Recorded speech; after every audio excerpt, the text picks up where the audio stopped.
Porteira aberta, seja bem-vindo ao podcast do Patrone, espaço para falar do agro com quem entende. Na semana que marca o início de um novo ano, você vai conhecer a história de um profissional que aos 55 anos de idade precisou recomeçar a carreira. Aliás, nas palavras dele, teve que reinventar a própria vida.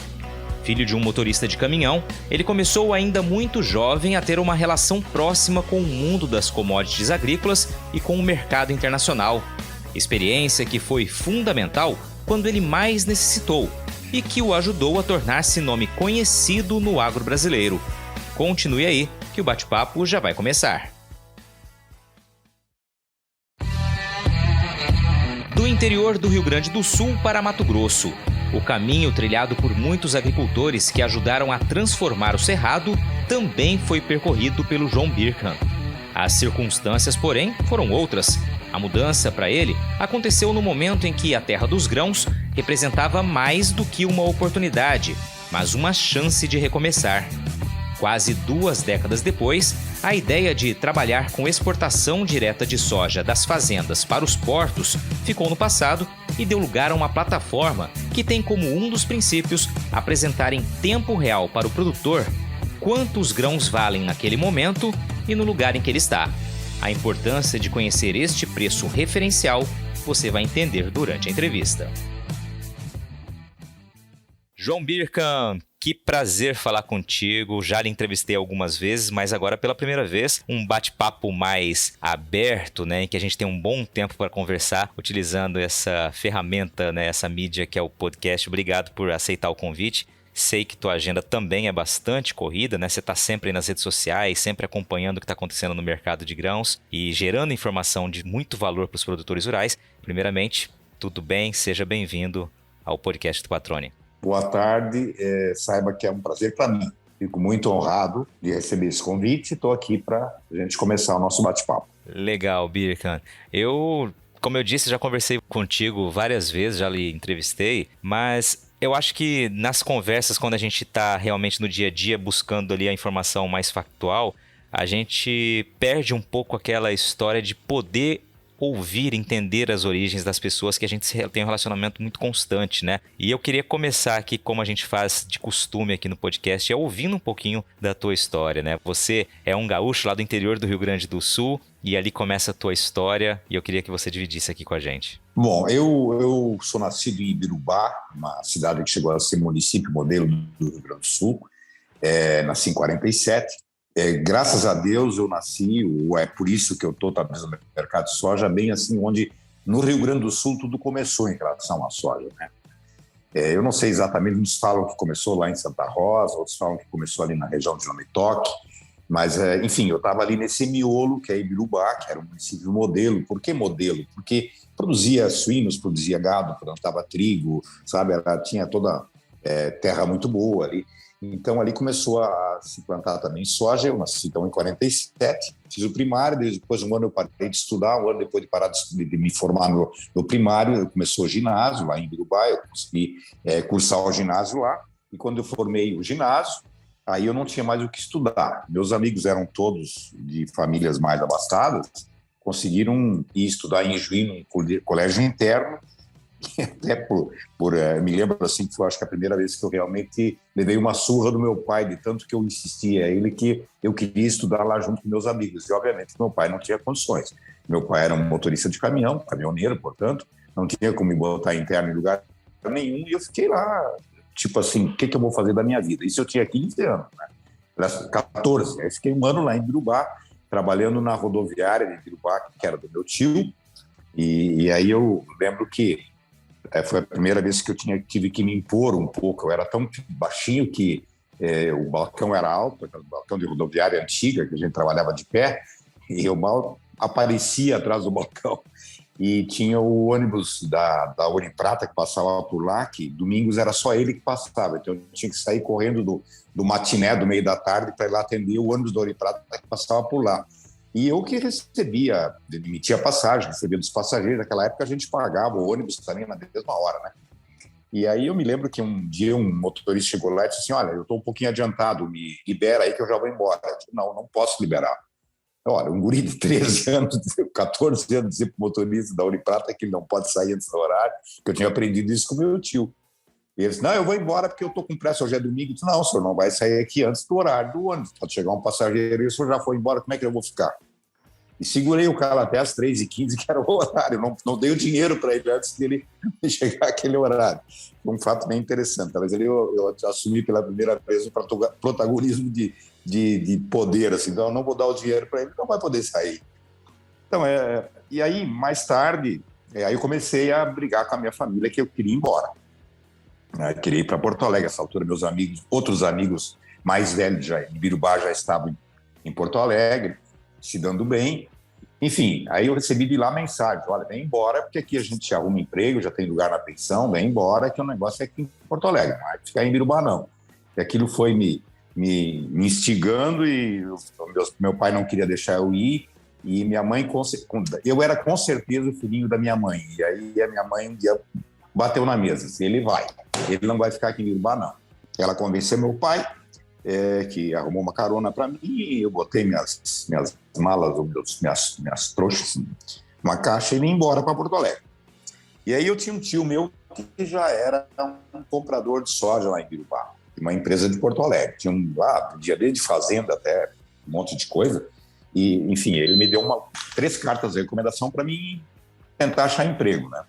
Aí, chegando em Porto Alegre, o amigo meu, esse que estava me dando todo esse suporte, o Lemar Klein, ele disse, espera até sábado, porque o sábado já não trabalha, a minha empresa já não trabalha no sábado. Isso era uma novidade, né?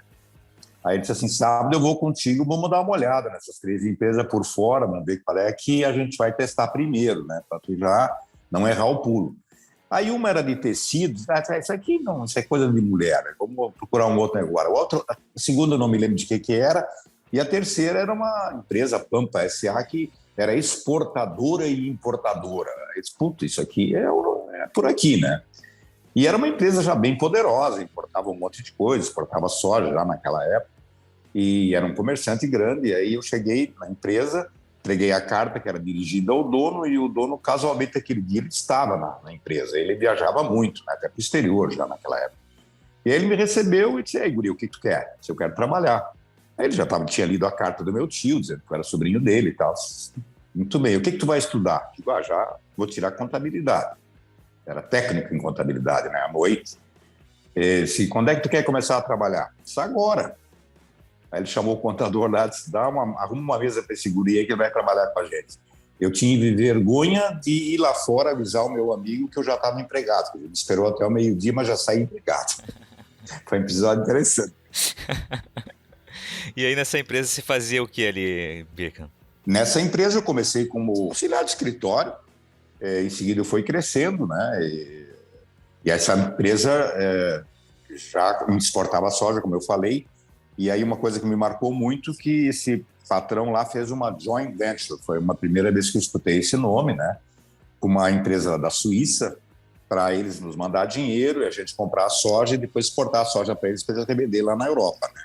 Então, foi a primeira vez que eu escutei essa palavra do joint venture, né, que é uma parceria entre 2 empresas, sem que elas se associem na realidade, é uma parceria só de uma determinada atividade, né? E aí ele me chamou e disse, eu estou fazendo uma sociedade desse feitio aqui com essa empresa e eu quero que tu fique encarregado de fazer as contas. Isso não tinha nada a ver com a contabilidade da empresa, era uma conta à parte. E aí começou a me dar uma visão de mundo diferente, sem fazer todas as contas, tudo que se gastava no Brasil já naquela época, que eu era um guri, eu tinha que transformar aquilo em dólar para que aquela conta fosse toda dolarizada. Então são coisas que a gente acaba aprendendo, assim, marca a gente muito, né?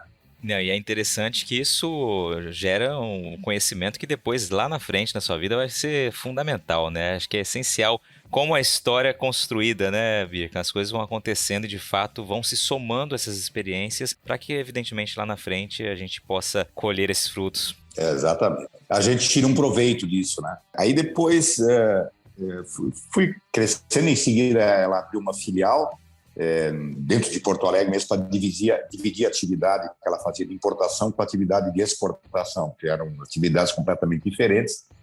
E aí ele já me deu o cargo de contador da filial. Então já foi a primeira coisa que eu fiz de bastante responsabilidade, com pouca idade.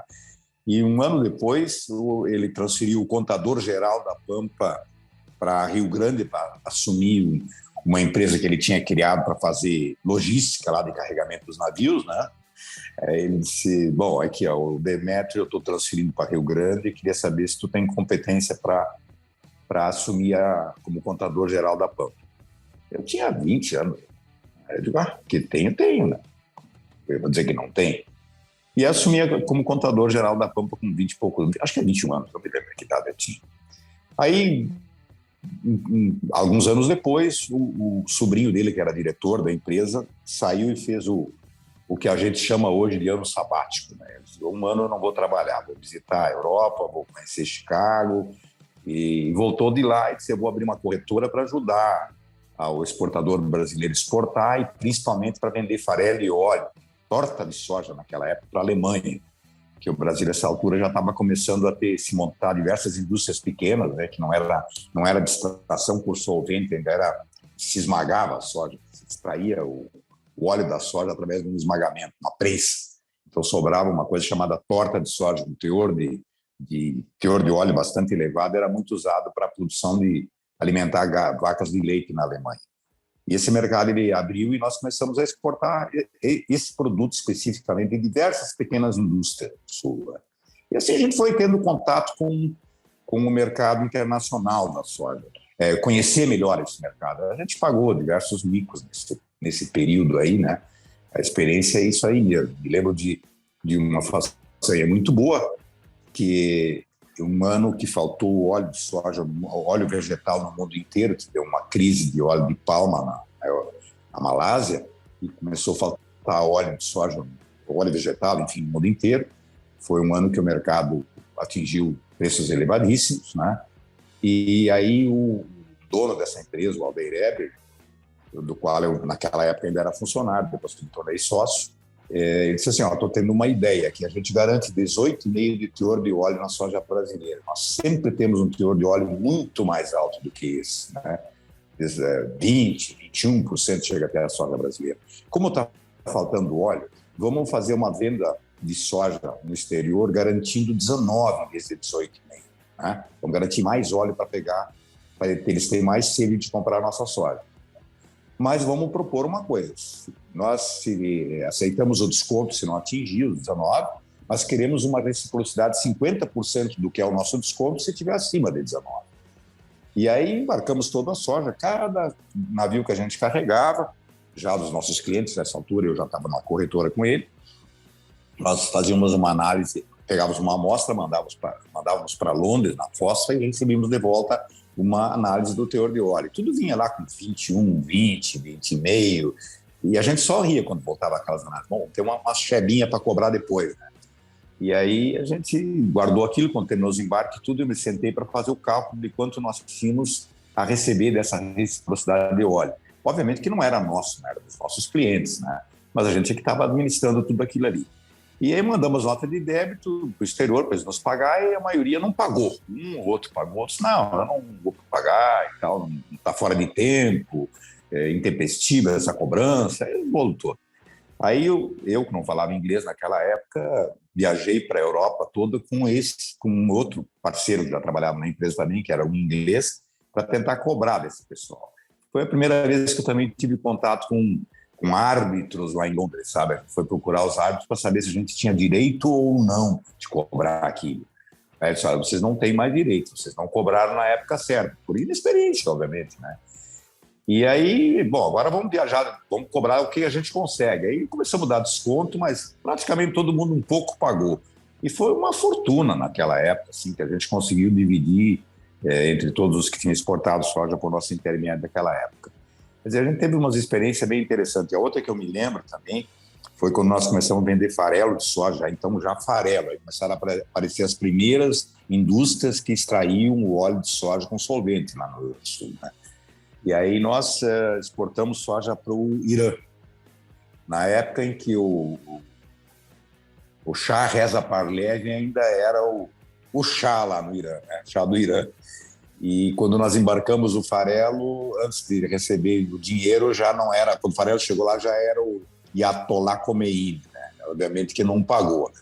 Então, nós tínhamos uma carta de crédito que não estava bem certa, o Banco do Brasil negociou sobre reserva, chegou lá, ele pegou o farelo, deixou à disposição e não pagou. Obviamente que nós tivemos que dar aí 80% de desconto, porque ou nada, ou 80% ou não recebe nada e liberamos o farelo. Isso é a experiência que a gente passou, prática e o conhecimento que a gente tem até hoje, né?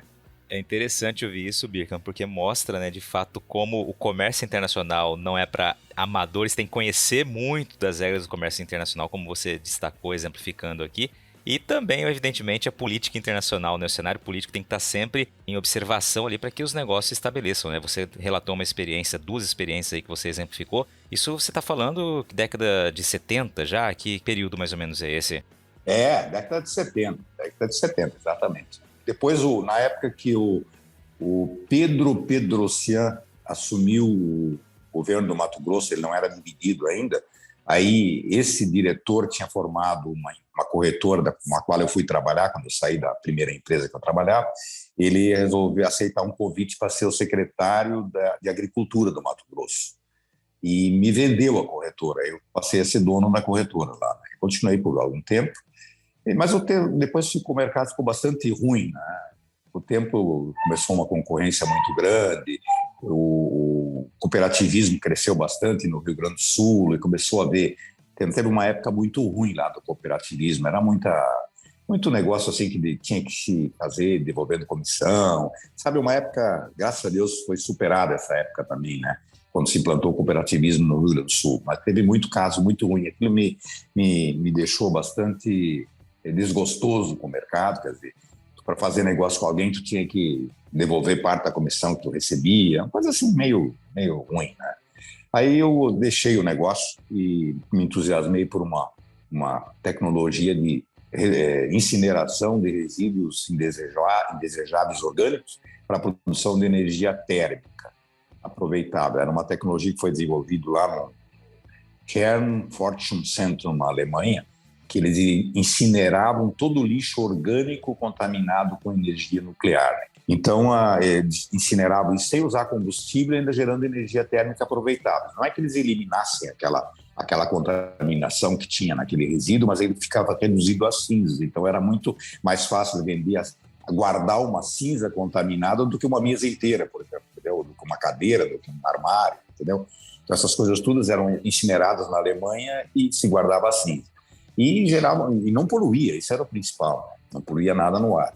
Aí me entusiasmei com essa tecnologia, vendi tudo que eu tinha, apostei nessa brincadeira toda, eu fiquei 10 ou 12 anos trabalhando nisso aí, investindo tudo que eu tinha ganho na soja, e entrou o PT lá no governo, no Livro Dutra, lá no Rio Grande do Sul, e disse, olha, no lixo hospitalar... eu comecei a queimar lixo hospitalar com esse equipamento, né? Que era uma coisa que era um resíduo indesejável para todo mundo, e eu eliminava aquilo e gerava uma energia térmica que podia ser aproveitada dos hospitais para fazer aquecimento de água, né, por exemplo.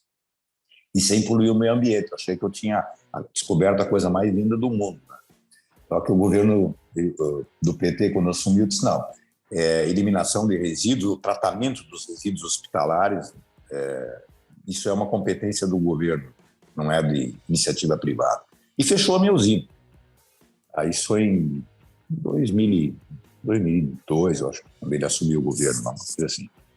Aí eu fiquei no zero. Tinha investido tudo que eu tinha ganho de soja até então, uma coisa que eu acreditei demais. Disse, o que eu vou fazer agora da vida? Aí minha mulher tinha 2 lojas de roupa, ficou me sustentando basicamente, as lojas me sustentaram durante algum tempo. Eu digo, eu vou ter que voltar para a soja, só que eu não vou voltar para a soja aqui no Rio Grande do Sul, que eu já cedi o meu espaço para gente mais jovem. Nessa altura eu já tinha 55 anos, né? Eu digo, eu tenho que voltar para a soja, eu vou voltar onde ela está realmente acontecendo agora, que é lá no Mato Grosso. E aí o Silmar Miller, que hoje é da Band, né? Ele disse assim, João, se tu for ao Mato Grosso, eu conheço bem lá, tu visita a Famato, procura o Zeca Dávila, porque a Famato está para o Mato Grosso, assim como a Fiesp que está para São Paulo e a Fier que está para o Rio Grande do Sul. Se tu te engajar lá na Famato, tu vai te dar bem. Um conselho que ele me deu. Aí eu vim embora sozinho, deixei a mulher na digo, aguenta aí que eu vou ver o que eu vou fazer no Mato Grosso. E aí vim aqui, procurei o Zeca Dávila e me recebeu. O Zeca, devo muito a ele, uma pessoa sensacional, todo mundo, acho que quem conviveu com ele tem boas lembranças dele, mas era um sujeito seco pra caramba, né? Entrei na sala dele e disse, o que tu quer? Assim, o que tu quer? O que tu quer aqui? Eu digo, eu quero trabalhar, eu quero exportar a soja direto dos produtores do Mato Grosso.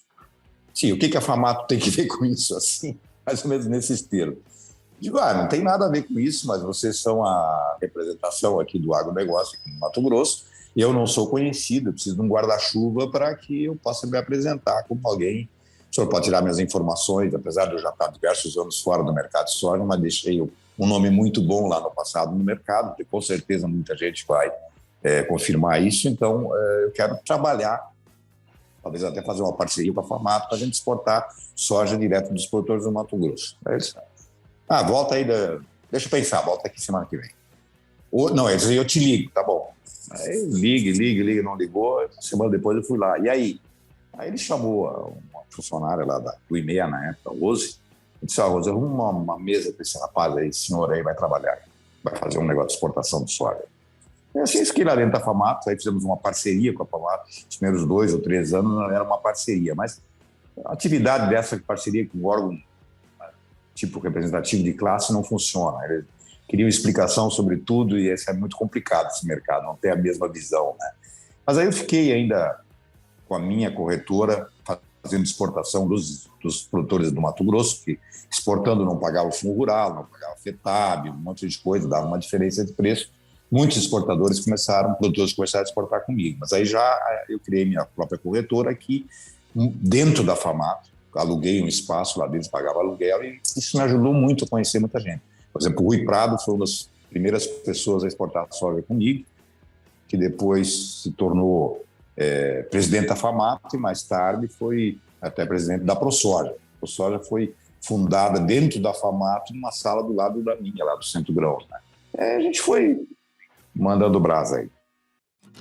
Se tem uma coisa que eu aprendi durante todos estes anos acompanhando a agricultura é que uma boa safra tem que começar com um bom plantio. E para isso a escolha de uma semente de qualidade é fundamental. Na Agrosol Sementes, a excelência dos produtos e serviços oferecidos é condição seguida à risca para garantir os resultados e a satisfação do agricultor. A empresa mato-grossense atua com multiplicação de sementes de soja há mais de 20 anos, uma história estabelecida sobre o tripé qualidade, credibilidade e inovação. Com produção de sementes 100% licenciada, em parceria com as principais obtentoras de cultivares de soja, a Agrosol Sementes garante um portfólio abrangente e com as melhores opções para todo o estado. Utilizando a tecnologia a favor do campo, a empresa também oferece comodidade e praticidade ao produtor com o aplicativo Agrosol, que ganha uma nova versão em 2021. Além da rastreabilidade expandida a todos os clientes que conseguem acessar informações detalhadas sobre todos os lotes de sementes adquiridos, o aplicativo também acaba de se tornar uma plataforma de acesso a ofertas e a realização de orçamentos, tudo de maneira simples e intuitiva. Para começar a aproveitar os benefícios da semente na palma da sua mão, é só baixar o aplicativo Agrosol pelo Google Play ou Apple Store e fazer o cadastro. Agrosol Sementes, germinando o futuro. Queria só fazer uma ponte aqui, uma ressalva nesse capítulo da sua história que você contou, que é justamente de chegar aos 55 anos de idade e ter que recomeçar a vida, ter que se reinventar, né? Voltar para a soja, mas voltar para a soja num estado diferente, né? E aí você já destacou ali, já explicou como que você fez esse seu início aqui em Mato Grosso. Mas eu acho que é interessante, né, a gente ouvir de você o que significa, né, você chegar aos 55 anos e ter que ter gás para recomeçar. Porque eu acho que isso é muito emblemático e acho que pode servir de lição, de orientação, de exemplo para muita gente que estiver nos ouvindo. A primeira coisa é a gente ter a consciência limpa de que não fez nada errado, né? E a segunda, eu tinha uma confiança muito grande que eu conhecia o mercado de soja. Eu até liguei para um amigo meu que era corretor lá no Rio Grande do Sul. Eu disse para ele assim, me diz uma coisa, a soja ainda é transformar o bushel em tonelada, ainda é o multiplicador, é 36,7454, o óleo ainda é farelo ainda é 2,2, farelo ainda é 11,023 e o óleo ainda é 2,2, 0,4622, ele é, então estou dentro do mercado, vou embora. Então eu tive, assim, tinha uma convicção de que eu conhecia realmente o mercado bastante, né? E eu botei na cabeça que eu acho que eu podia agregar alguma coisa para os produtores aqui e ir embora, né? Tem que ter confiança, as pessoas, obviamente uma coisa fundamental na vida é a gente confiar na gente mesmo. Não interessa a idade, nada. E aí eu vim embora. E graças a Deus, estou muito bem hoje, né? Sem problema nenhum. E eu adicionaria a isso também essa disposição, né? Você olhou para frente. Até hoje, eu não consigo parar, né? Cada dia eu estou inventando uma coisa diferente. Por exemplo, assim, eu comecei lá na Famato com a exportação de soja dos produtores, porque eles tinham um ganho de fundo rural, de FETAB, de FACS, e ainda podiam se financiar com adiantamento de câmbio, né? Que o dólar na exportação a gente pode vender com bastante antecedência, o juro era mais barato até do que pegar dinheiro na trade. Tinha uma série de vantagens. Mas isso foi com o tempo desaparecendo, porque as tradings tomaram conta da logística do Mato Grosso, né? Hoje, por exemplo, as tradings elas não ganham dinheiro na soja. Pode fazer, eu faço uma conta aqui, eu te provo que o preço que elas pagam pelo produto é o que o produto efetivamente vale. Onde é que está a margem deles? A margem deles está na logística, né? Eles hoje exportam, cada uma trade dessas grandes aí, exportam 5, 6 milhões de toneladas por ano. Então, eles conseguem contratar fretes a preço muito mais barato do que se eu sou um pequeno exportador, né? Por exemplo, assim, uma trading pode fazer um contrato de frete. Vamos pegar um exemplo assim com a Rumo, um tipo de contrato que se chama take or pay. Quer dizer, eu vou te pagar, quer eu use, quer não use, né? Então, uma trading dessas contrata 2, 3 milhões de toneladas de transporte hoje de Rondonópolis para Santos e contrata isso com bastante antecedência, porque ele tem certeza que vai receber essa soja, ele tem armazéns em todo o Mato Grosso. Então, com isso ele consegue um preço mais barato. Com isso eles acabaram com o mercado do pequeno exportador. Não é competitivo. Hoje, se eu exportar uma soja e levá-la de caminhão lá, vamos dizer, 5 mil toneladas, seja lá o que for, eu com a minha iniciativa vou exportar direto lá no porto, qualquer porto que seja aqui no Brasil hoje, vai me sobrar menos dinheiro, finalmente, do que eu consigo pegar hoje vendendo para trade, porque ela tem um custo muito menor da logística. Com isso, eles acabaram com o pequeno exportador, né? Os próprios terminais hoje de carregamento dos navios, a grande maioria deles são de multinacionais ou são arrendadas, administradas por multinacionais. Então, eles têm o custo lá de porto muito mais barato e ainda o privilégio de, quando chega um navio deles para carregar produto, eles têm prioridade no carregamento do navio. Com isso, eles nunca pagam demurrage, que é aquela multa que tu paga quando tem atraso no carregamento do navio, e ainda ganham um dispatch, né?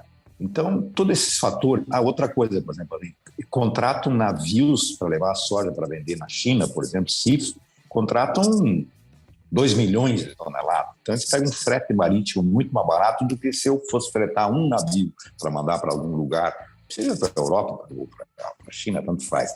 Então, todo esse somatório de coisa tirou essa atividade que eu comecei a fazer com a exportação direta dos produtores, me tirou do mercado.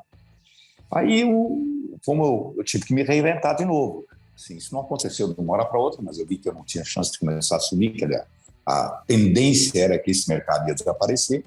Aí eu me reinventei de novo e criei o Simconsult, que é o que eu tenho até hoje. Por que eu fui para o Simconsult? Porque eu me dei conta do seguinte, que aqui no Mato Grosso, a grande maioria dos produtores vem do Paraná ou do Rio Grande do Sul, né? Tem origem lá do Rio Grande do Sul e do Paraná. Nesses dois estados, a comercialização da soja predomina o cooperativismo. Então, o cooperativismo, o produtor ele não é, ele é associado à cooperativa, portanto, a cooperativa é dele, né? Então, quando ele queria vender a soja, quando quer vender a soja até hoje, ele liga para a cooperativa e pergunta qual é o preço da soja, por exemplo, do milho, tanto faz, ou do trigo, né? E naquele valor que ele recebe da cooperativa, ele confia, porque é uma cooperativa dele, né? Como é que ele não vai confiar naquele número, naquele valor que a cooperativa dele está lhe dando? Então, ele não discute, ele não, digamos, não duvida daquele valor, vamos dizer assim. Eu acho que isso que criou um hábito errado aqui para quem veio para cá, porque o produtor do Mato Grosso, até hoje, muitos ainda são acostumados a ligar para a trading e perguntar para a trading quanto é que vale a soja dele. Aí é que entrou a ideia do Simconsult, porque todo mundo que produz alguma coisa, seja lá o que for, o cara padeiro que faz pão, ele vê qual é o custo dele, bota um adicional em cima e diz, eu vou vender por tanto. O cara lá no Rio Grande do Sul faz sapato que exporta para a Europa, ele vê quanto é que custa, bota uma margem em cima, bota o preço do sapato dele. Então, e aí o produtor de soja, ele pergunta para o comprador quanto é que vale a soja dele. Eu achava isso uma coisa muito estranha, né? Aí surgiu a ideia de fazer um SimConsult, que é uma ferramenta que funciona hoje muito bem, onde ela precifica, ou seja, mostra para o produtor 24 horas por dia qual é o valor da soja e do milho naquele instante, né? E isso corrigido tudo automaticamente com as variações que ocorrem, tanto no dólar quanto na Bolsa de Chicago, e nos prêmios também, né? São os 3 itens formadores do preço. Então, aí surgiu a ideia de fazer o SimConsult e eu fui migrando, a exportação foi minguando e o Sim foi pegando o corpo até um determinado dia. Eu disse, bom, agora eu vou parar de fazer corretagem e vou me dedicar só ao SimConsult. Obviamente que aí a gente foi crescendo muito mais. Hoje temos planos bastante grandes para o futuro também nessa área, né? A gente tem que se reinventar, né? Perfeito. Eu queria aproveitar só que você tocou já na questão da precificação dos grãos. E como tem muita gente que nos ouve que não tem ainda um vínculo com a agricultura, né? E aí tem dúvidas de como funciona esse mercado, eu queria que você explicasse, né, brevemente, como que é precificada a soja, o milho, né? E também falasse um pouquinho sobre os prêmios, né? Que a gente sabe que tem um peso muito importante, mas muita gente não conhece essa dinâmica. Eu queria que você pudesse dividir o seu conhecimento também falando um pouquinho disso.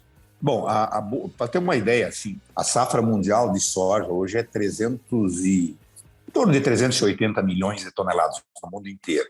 E nós consumimos tudo isso, que nunca sobra, atualmente não está sobrando o estoque de passagem, tá? E para ter uma ideia, eu imagino assim que mais ou menos umas 3 ou 4 vezes esse volume é negociado na Bolsa de Chicago por quem está no segmento. Porque cada vez que uma trading não existe uma coincidência no momento da venda da soja por parte do produtor com o interesse de compra por parte do comprador. Essa coincidência não existe, né? Então, porque ora o mercado sobe, quem quer vender, e quem quer comprar quer esperar um momento mais propício, quando o mercado estiver embaixo. Teoricamente é isso aí.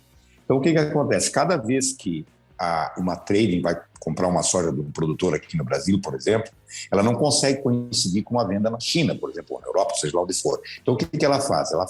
Ela vende em Chicago. E depois, quando o comprador compra em outro momento, pode estar com um mercado completamente diferente, ou mais caro, ou mais baixo, ela desfaz a venda dela quando ela vende em Chicago, quando ela vende o produto para o chinês. Quer dizer, ela compra do produtor, vende em Chicago. Quando ela vende para o chinês, ela recompra em Chicago.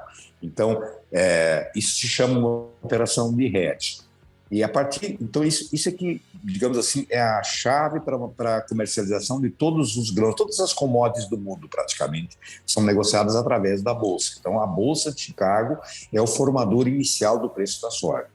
Mas aí, que preço a soja, esse preço da cotação de Chicago está sinalizando? Bom, é o preço que valeria a soja lá nos Estados Unidos, onde funciona a Bolsa, em Chicago, né?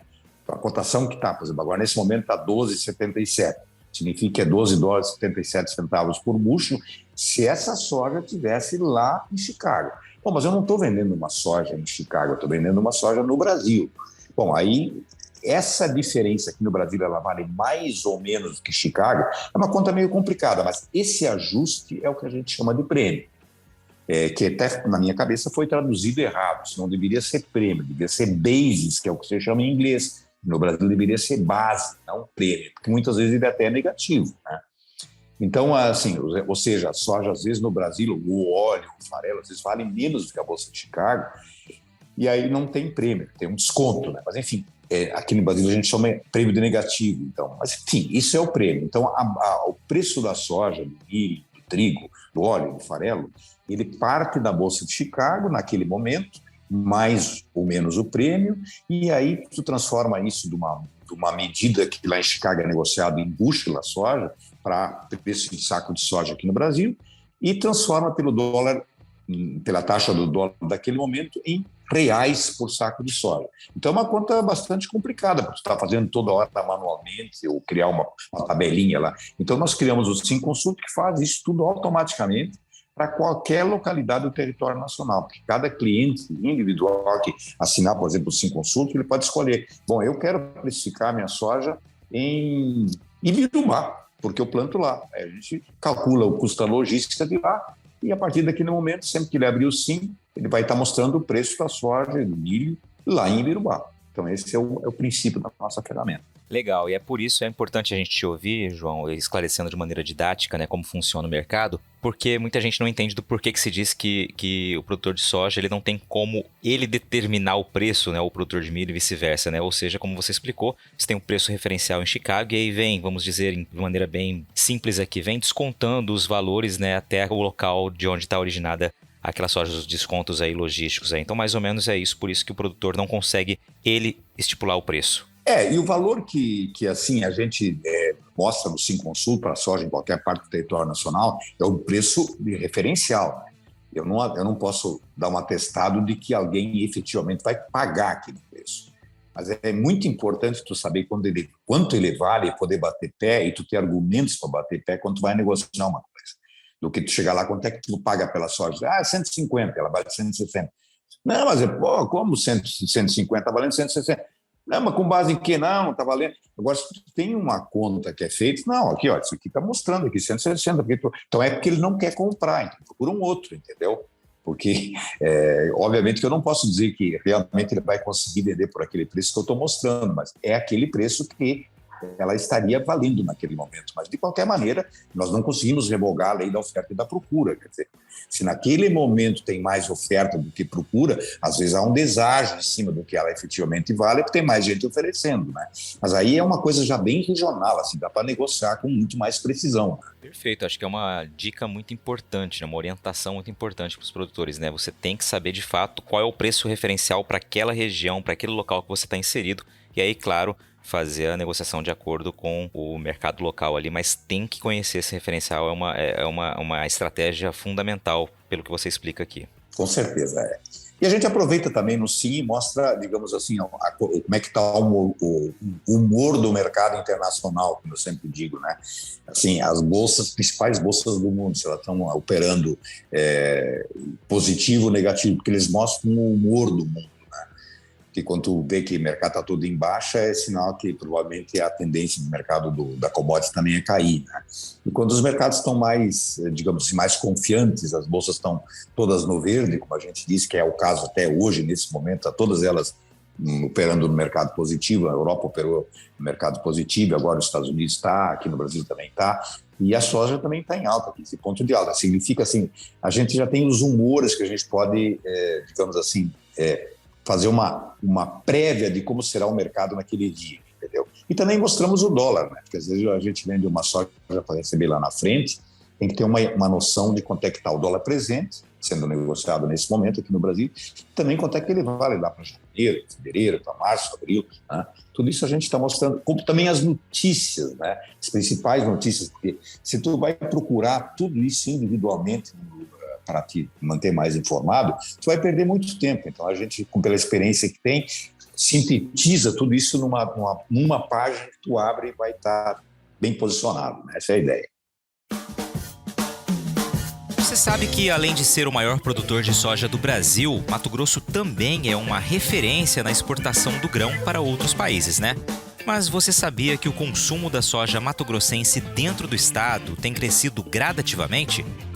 Nas últimas 4 safras, o aumento médio da nossa demanda interna girou em torno de 5% ao ano, resultado direto do investimento na verticalização da produção, como o que é feito pela Ruth Brasil.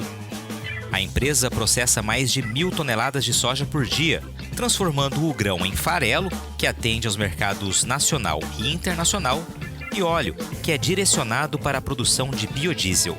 Instalada no Distrito Industrial de Cuiabá, a fábrica vive um momento de expansão, com expectativa de ampliar já para o ano que vem a capacidade de processamento para 1.400 toneladas de soja por dia.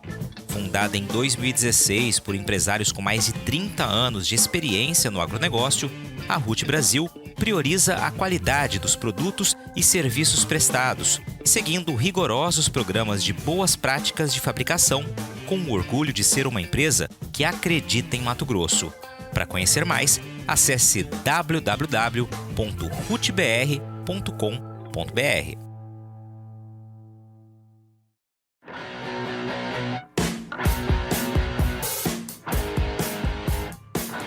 Você está ouvindo o podcast do Patrone, agroinformação com quem entende.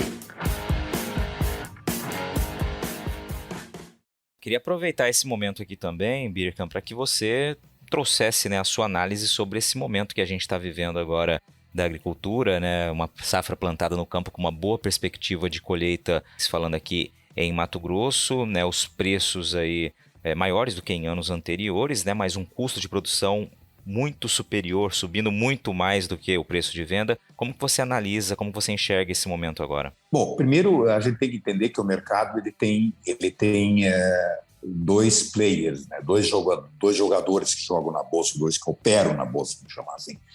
É o principal, quer dizer, quem mexe com o produto, né? Que eu disse assim, cada vez que um produtor vende uma soja aqui no Brasil, uma trading tem que vender lá em Chicago, que é o tal do hedge, né? Então, isso eu chamo assim, são os players do mercado, são quem tá dentro do segmento mesmo, tá? Eles operam um determinado volume da bolsa, mas o maior volume da bolsa é operado pela especulação, né? Então, o especulador é que tem um movimento muito maior. Então, a gente, para analisar o mercado, a primeira coisa que a gente faz é analisar os fundamentos, né? Os fundamentos do mercado, que é aquilo que realmente um dia vai dizer que a soja está valendo isso por essa razão, né? São basicamente a lei da oferta e procura. Hoje, quanto é que se consome no mundo e quanto nós vamos produzir de alimentos? Está sobrando alimento ou está faltando alimento? Então, nesse momento, principalmente o trigo, o milho e a soja, né? Mais ou menos nessa ordem, nós estamos com estoques deficientes, quer dizer, estoques abaixo do que nós deveríamos ter. Ou seja, os fundamentos são sólidos, né? São muito sólidos, quer dizer, eu diria assim, isso dá uma base para a gente imaginar que o mercado tem espaço para subir. Isso não quer dizer que ele vai subir, porque eu já expliquei para vocês que o maior movimento na bolsa não é de quem opera no mercado, é do especulador. Então, muitas vezes ele cai por razões da Covid, de uma instabilidade política em algum lugar. Existem N fatores que derrubam o mercado, às vezes, que não são os fundamentos, mas mantêm o mercado, às vezes, deprimido por, às vezes, até meses, né? Eu diria assim, quando acontece isso, que nem agora, quando ele não está deixando ele subir, porque está acontecendo muita coisa no mundo, e ele devia estar mais alto do que ele está hoje devido aos estoques baixos que nós estamos tendo no mundo inteiro. Então, tem que ter muito cuidado de vender, sabe? Não dá para apostar tudo que isso realmente vai acontecer, o mercado vai subir, que é muito perigoso, porque a gente nunca sabe o que vai acontecer amanhã, né? Mas, assim, não vender grandes quantidades.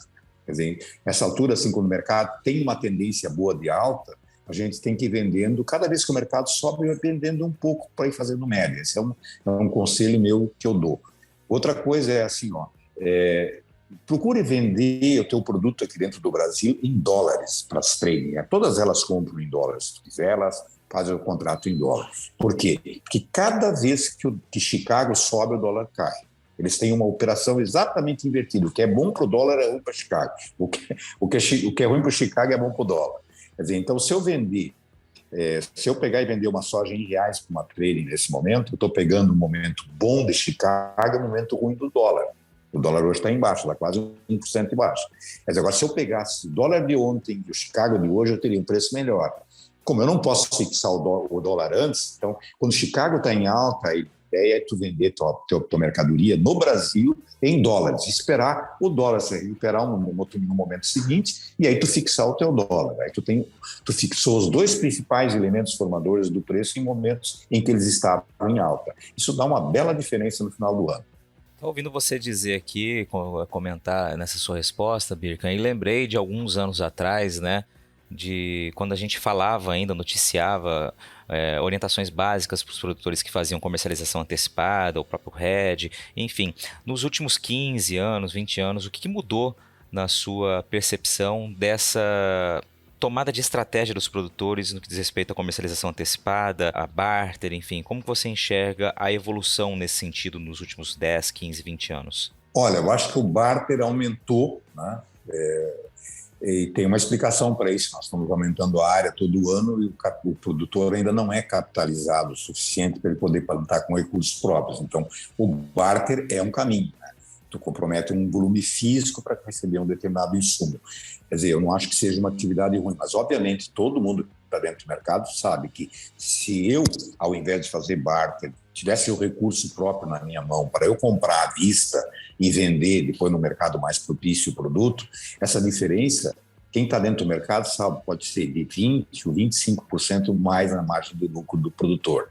Quer dizer, então, o recado que eu costumo dar quando a gente está mais numa intimidade com produtores, com amigos, assim, eu digo assim, ó, ao invés de vocês, digamos, comprar mais terra e querer aumentar tanto assim o volume da lavoura, às vezes porque o vizinho aumentou, eu também quero aumentar, tentem ficar talvez com o volume que vocês estão plantando hoje, plantem com recursos próprios. O lucro que vocês fizerem numa safra boa, em vez de aplicar em aumento de expansão de área, aproveite isso para plantar com recursos próprios, porque a margem vai ser muito melhor, vai passar a ganhar um resultado todos os anos bem maior, né, o resultado líquido, e aí tu vai acumular esse dinheiro e um dia tu vai poder comprar uma fazenda talvez à vista. Quer dizer, o negócio é trabalhar com dinheiro próprio. Esse é o grande mistério que a maioria não está conseguindo fazer.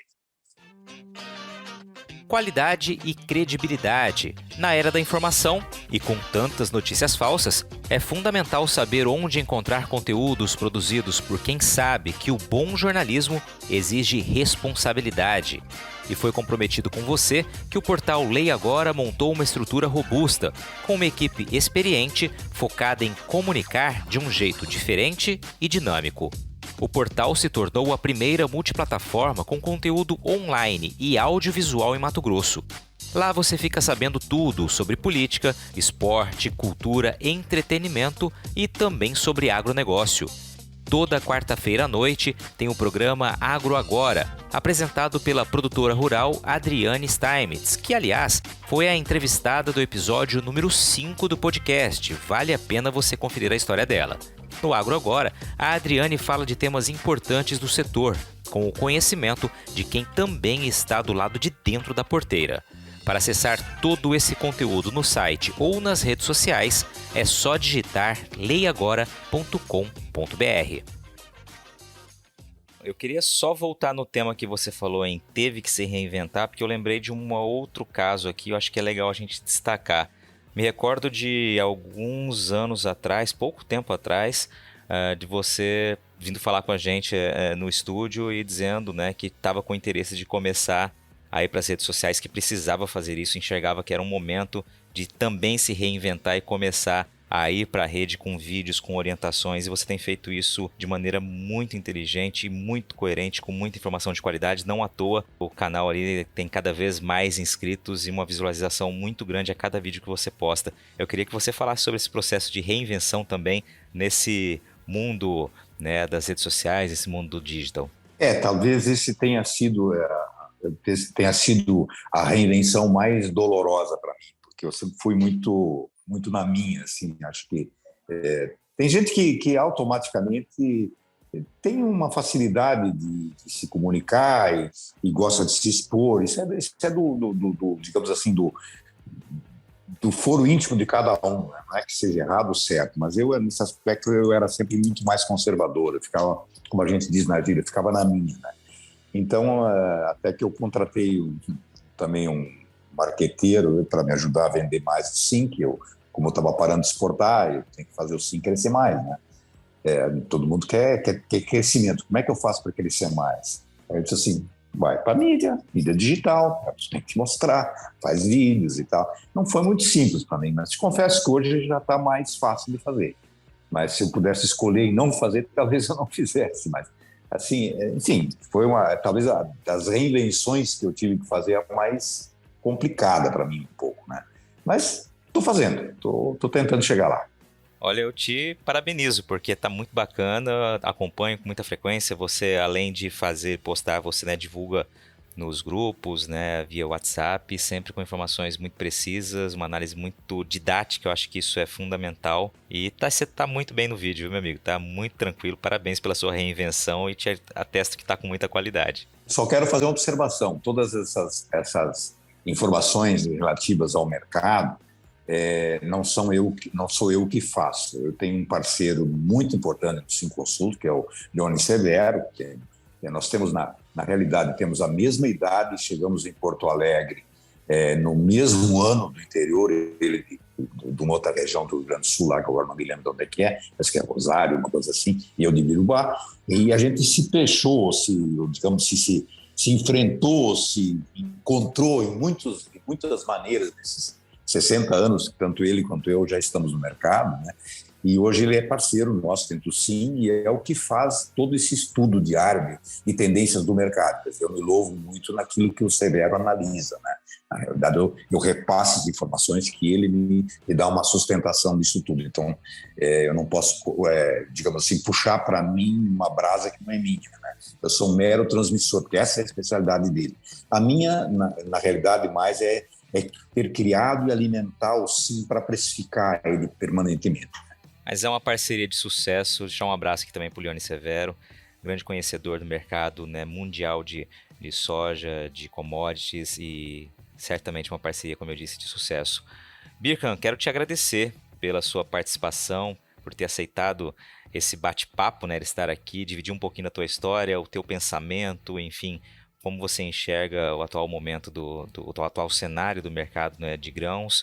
E te agradeço mesmo por essa participação aqui. Tenho certeza que quem estiver nos ouvindo, quem está nos ouvindo, né, vai admirar um pouco mais o teu trabalho e realmente aprender um pouco mais sobre esse mercado. Obrigado pela participação, viu? Obrigado, eu que agradeço. E aí, gostou do bate-papo? Então dá aquela força e compartilha essa entrevista com os seus contatos. E olha, aproveita para mandar aquele feedback dizendo o que você está achando do podcast do Patrone. Pode criticar, elogiar, sugerir temas e pessoas para dividir boas histórias aqui nos próximos episódios. É só enviar uma mensagem lá no Instagram para @LuizPatrone que a gente troca uma ideia, viu?